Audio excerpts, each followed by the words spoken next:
Très souvent, quand on pense à maigrir plus vite, on le prend au sens premier du terme, à savoir comment éliminer plus de poids plus rapidement. Et c'est une erreur d'interprétation, c'est prendre le problème sous le mauvais angle quand on sait qu'effectivement 85% des gens qui cherchent à maigrir réussissent effectivement à perdre du poids. Mais que malheureusement, 90% d'entre eux reprennent l'intégralité du poids perdu moins d'un an après la fin du régime.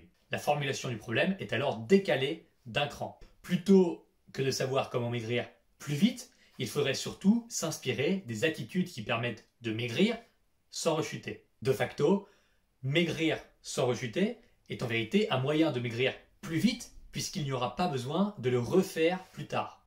Dans une étude américaine, des centaines d'individus ayant perdu au minimum 28 kg et les ayant maintenus pendant au moins 5 ans présentent de nombreuses similarités stratégiques. La majorité d'entre eux ont suivi un plan, c'est-à-dire qu'ils n'avançaient pas au petit bonheur la chance. Ils suivaient un plan alimentaire qui leur indiquait quoi manger, en quelle quantité. Alors tous ne mangeaient pas la même chose, mais la présence d'une ligne directrice était bien présente pour chacun d'entre eux. Ensuite, ils ont réduit drastiquement le panel d'aliments consommés. C'est-à-dire qu'en comparaison avec leur vie d'avant, leurs habitudes alimentaires d'avant, la variété de leurs repas s'en est trouvée réduite. En pratique, cela fait sens quand on sait que la diversité de goût et de texture au sein d'un même repas incite à manger davantage de calories. Troisième point, ils ont favorisé constamment les aliments à haute densité nutritionnelle. Parce que en théorie, effectivement, que 100 calories de croissant, c'est égal à 100 calories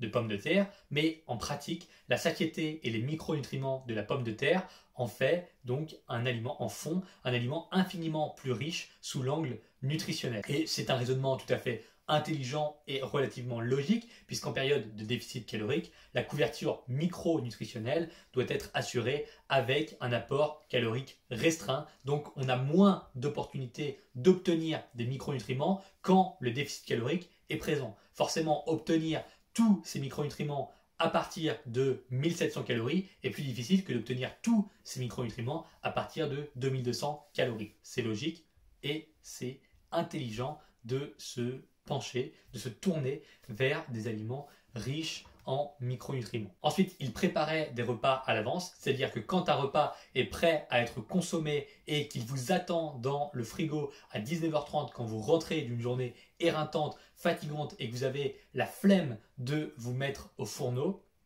eh bien, vous êtes bien plus à même de respecter votre plan, votre ligne de conduite, que s'il avait fallu se mettre à cuisiner à cette heure-là. Surtout si une autre activité vous attendait à 20h30, comme s'il fallait aller au sport à 20h30, s'il fallait chercher les enfants au cours du piano. Non. Si le repas est déjà prêt, vous êtes bien plus à même de respecter votre ligne de conduite. Et enfin, pour boucler la boucle, il est impératif d'envoyer au corps des signaux d'abondance organique pour soutenir les fonctions métaboliques, c'est-à-dire favoriser la consommation de protéines, d'acides gras saturés et de fructose.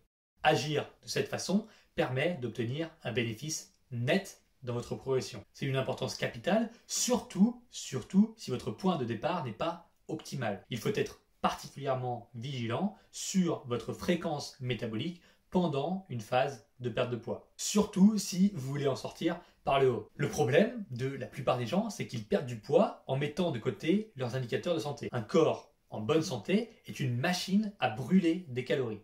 Si vous mangez moins pour maigrir, mais que vous ne prêtez pas attention à entretenir la machine dans le même temps, vous allez vous trouver dans une situation périlleuse où votre progression finalement arrivera dans une impasse parce que manger moins, manger toujours moins, ça n'est pas viable à long terme. Et fatalement, vous arriverez au moment où manger moins n'est plus possible parce que vous êtes trop frustré, vous êtes trop fatigué, vous êtes trop restreint et ça sera aussi le moment où vous allez rechuter violemment. Si c'est ce que vous vivez ou si c'est ce que vous craignez de vivre, dans le cas où vous stagnez depuis un moment, où vous avez tendance à regrossir dès que vous lâchez un tout petit peu la pression de votre plan alimentaire, dans le cas où vous êtes fatigué de façon chronique, où vous avez les symptômes d'un métabolisme lent, alors vous avez les mains et les pieds bien plus froids que le visage, vous avez des pertes de cheveux qui sont pas normal, vous avez globalement une température corporelle qui est plus faible que la moyenne, eh bien vous devez adapter